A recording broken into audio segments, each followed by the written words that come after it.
Olá, crianças. Então hoje a gente vai começar com o assunto de os movimentos. Então a gente sabe, né, que todo movimento ele é indispensável ao ser humano. Então é com as repetidas tentativas, não é? Com o maior treino, a maior quantidade de treino que a gente consegue realmente colocar esses movimentos em prática e com maior perfeição, né? Como já diz o ditado, é a prática que leva à perfeição, tá bom? Então, os seres humanos, né, como também todos os outros animais, eles estão sempre em movimento, andando, correndo, saltando, levantando ou empurrando, puxando, agarrando e equilibrando-se. Então, esses movimentos são necessários ao desenvolvimento da pessoa e só cessam com a sua morte. Desde pequenos, nós aprendemos esses movimentos a custo de muito treino, esforço e tentativas. São os exercícios das repetidas tentativas, o treino que vão permitir a um bebê, por exemplo, realizar movimentos crescentemente complexos de mão, braços, pernas, corpo e cabeça. É por meio do exercício de movimentos mais simples que ele vai se capacitando a realizar outros mais elaborados, como sentar, engatinhar, depois andar e assim por diante. O movimento é condição indispensável ao indivíduo. Então, através dele, o ser humano se relaciona consigo mesmo e com o outro e também com o próprio ambiente. Então, da mesma forma que andamos com maior perfeição que uma criança pequena, um corredor corre com mais perfeição que nós. Então isso acontece porque além das qualidades inatas, o próprio praticante, na verdade, né, o corredor, ele educou mais ainda os seus movimentos para ter maior sucesso do que a gente. Então não adianta a gente querer comparar nós, né, corredores amadores, com qualquer corredor profissional, não tem como. Isso daí vai depender muito do treino dele, ele já está capacitado para aquela determinada atividade. E a gente não, está praticando só por praticar, entende? Certo?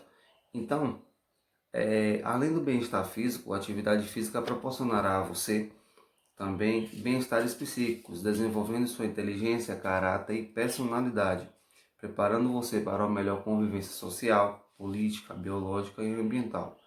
Fazendo ginástica, jogando, praticando esportes, dançando, ou seja, realizando atividades físicas, exercitamos nossos músculos e ativamos os nossos órgãos. Então, o nosso organismo, na verdade, ele começa a sentir mudanças quando a gente pratica qualquer tipo de movimento. Quais são elas? Aumento da temperatura corporal, aumento da sudorese, que é o próprio suor, não é? Então, alteração da frequência cardíaca, a própria fadiga, o cansaço, não é? Então, é normal a gente realmente sentir essas mudanças quando a gente pratica qualquer atividade, tá certo? Então, gente, a nossa frequência cardíaca aumenta, né? Quando é que ela aumenta? Então, a prática dos exercícios físicos provoca alterações no funcionamento do nosso organismo. O nosso coração, por exemplo, em condições normais ele bate 70 a 80 vezes por minuto. Então, chamamos esse número de frequência cardíaca. Durante o exercício físico, o número de batimentos aumenta e uma vez cessada a atividade, o coração gradativamente ele volta a bater normal. Então, se você parar, se você entrar no seu estado de repouso, seu coração começa a voltar a bater normal. Se você acelerar a atividade, seu coração vai bater com muito mais velocidade, tá bom? Pelo número de batimentos do coração, a frequência cardíaca, ela pode se avaliar se o esforço realizado durante uma atividade física foi adequado ou demasiado.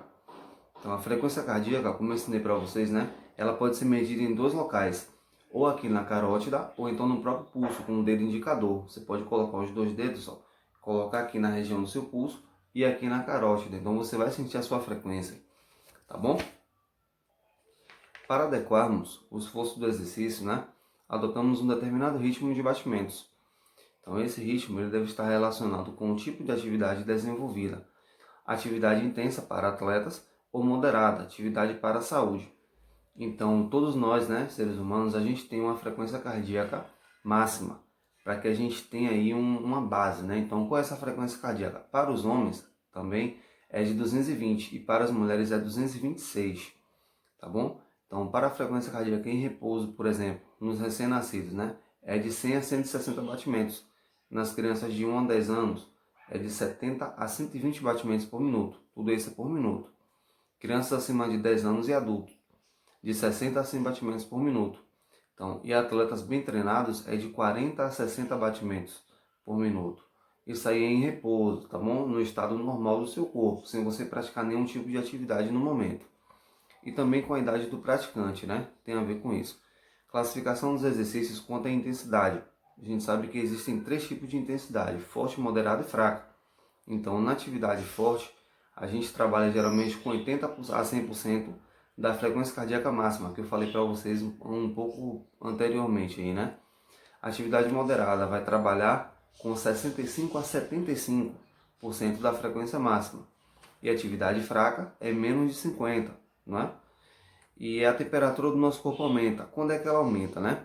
Então a gente sabe que todo trabalho muscular, quando ele é feito, ele produz calor, que é o calor, o nosso próprio suor, né?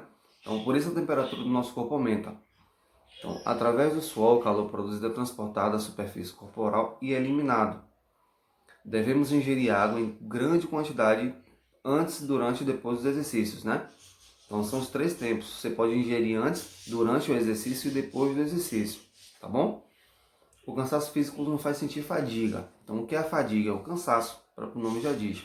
A maioria das pessoas, ao subir uma escada rapidamente, ou correr um quarteirão, né? Mostra-se cansado e ofegante, pois tem uma baixa condição física. Então sempre que necessita realizar um esforço maior, sente falta de melhor preparação. Além desse estado ofegante, podemos sentir dores, ter câimbras ou então sofrer lesões dos músculos, né? E articulações, tá bom? Então é importante, gente, sempre a gente manter o exercício do alongamento e do aquecimento antes de qualquer atividade, justamente para evitar lesão e também sentir fadiga, né? Tá bom? Grande abraço, fiquem com Deus.